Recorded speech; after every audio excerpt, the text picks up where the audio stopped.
Welcome to Simply Sewing with Sew Very Easy. My name is Laura, and when hand sewing, we need to anchor the thread when we begin and anchor the thread when we end.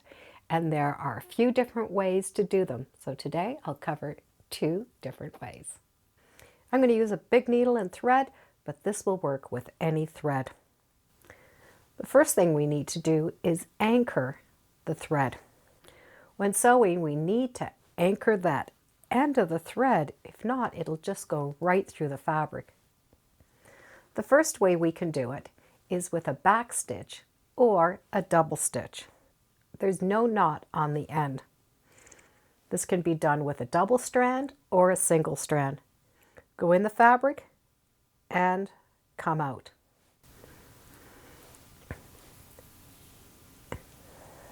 Leave a little bit of a tail and then go back into the same hole and out the same hole.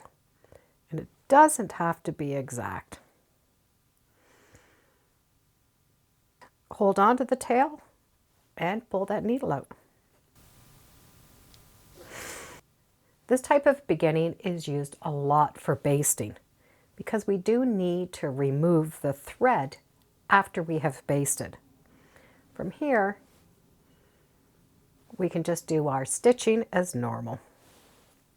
When we come to the end, we're going to repeat the same as we did at the beginning. The last stitch that we do, we get to go back in and out in the same areas. And trim, leaving a tail.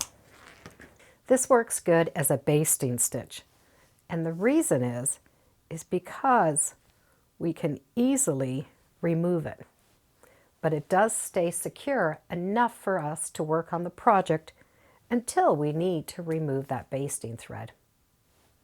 Another way to anchor our thread so it doesn't pull through is to put a knot on the very end. I have the end of the thread and the sewing needle pointing to each other. Take that end of the thread and bring it to about the middle of the needle. And just hold on to that thread end. Now wrap the thread around the point of the needle twice.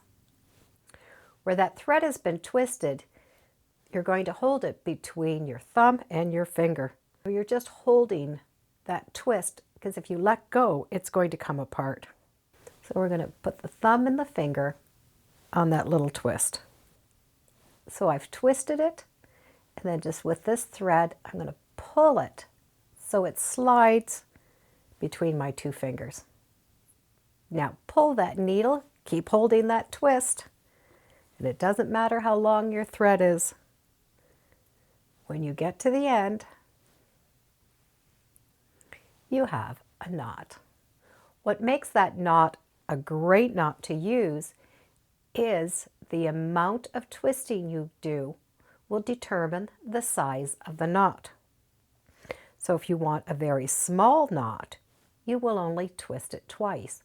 If you have very, very fine thread and you find it keeps popping out of the fabric, you can add some extra twists. Pull that thread in between your fingers and pull. The more twists you do, the bigger the knot.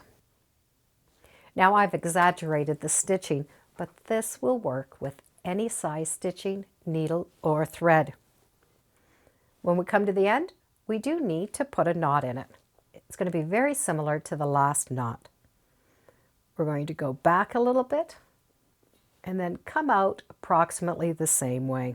That thread that's coming out of the fabric will twist around that needle.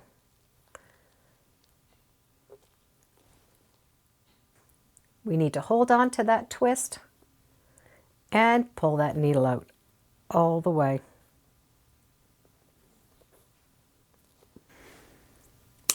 And trim.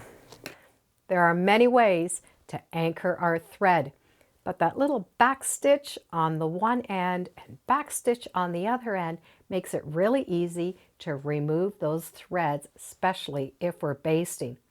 That quilter's knot We can make it any size, large or small, just by how many twists we put on for the beginning and the end.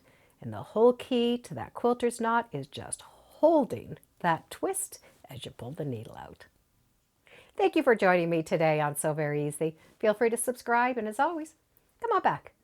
Let's see what we're sewing next time in the sewing room. Bye for now.